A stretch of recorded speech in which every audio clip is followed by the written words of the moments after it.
Iran, Israel, Palestine, Iraq, Syria, Yemen, Saudi Arabia. Different countries, different leaders, different religions. But here's the question nobody asks. What if every single one of these wars, across 100 years, was actually about the same thing? Not religion, not hatred, not ancient grudges. Something far simpler and far more dangerous.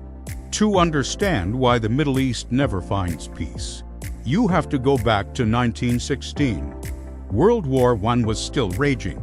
The Ottoman Empire, which had ruled the Middle East for 400 years, was collapsing.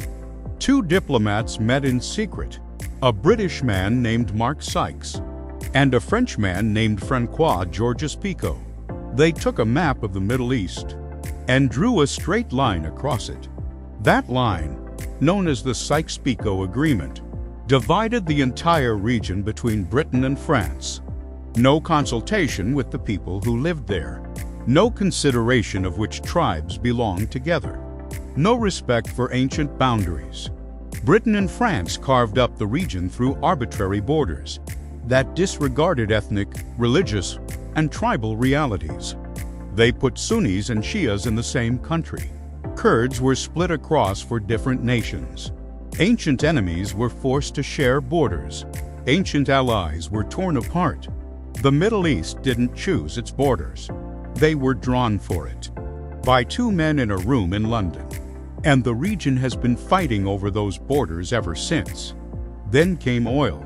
In 1908, oil was discovered in Iran, then in Iraq, then in Saudi Arabia, then in Kuwait.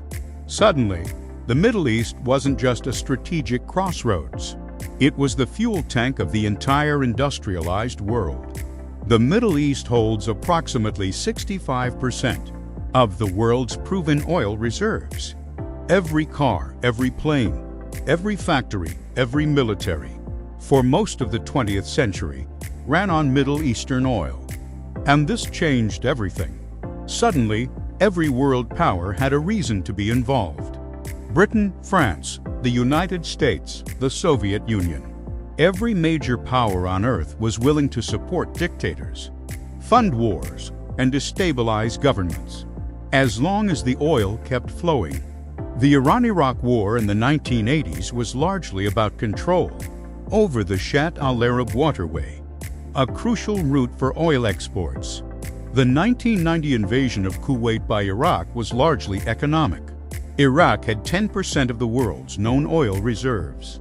If Kuwait were annexed, Iraq would control nearly a quarter of the world's oil supply. Religion was the excuse. Oil was the reason. But what about religion? Isn't this a war between Islam and Judaism? Between Sunni and Shia? The Middle East was the birthplace of three religions: Judaism, Christianity, and Islam. The Sunni-Shia divide has existed since the early development of Islam. But here's what the history books don't tell you. For most of history, these groups coexisted. Jews lived in Iran for 2,700 years. Christians and Muslims shared cities across the Levant for centuries. Israel and Iran had diplomatic and economic relations, including oil and arms dealings, until the monarchy was ousted in the 1979 revolution. The hatred didn't come first. The politics came first, and religion was the tool used to mobilize people around political goals. When a leader wants to go to war, he doesn't say, "I want the oil." He says, "Our religion is under attack." It's easier to send young men to die for God than for a pipeline. And then there's the third ingredient: foreign interference. The end of European colonial control, the establishment of Israel, and the rise of the petroleum industry shaped the modern Middle East. The United States backed the Shah of Iran until the Iranian Revolution.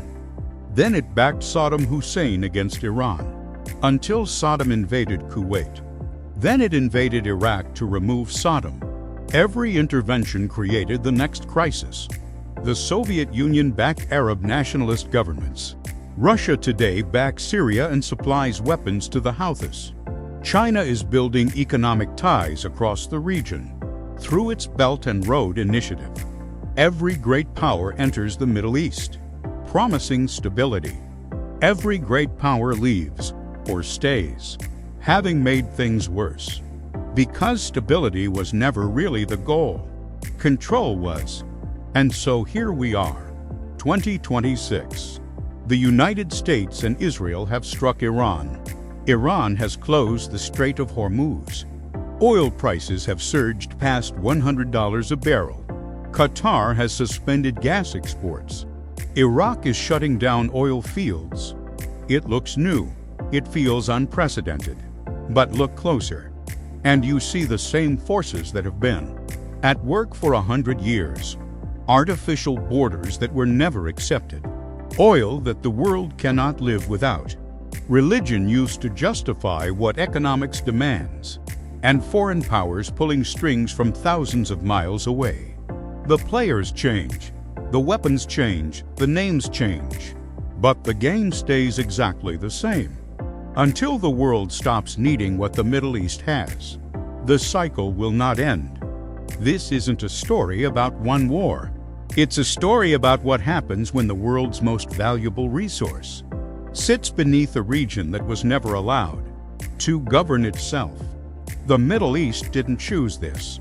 It was chosen for the rest of the world's benefit. And the people living there are still paying the price. Follow WorldLore, because understanding the world has never mattered more.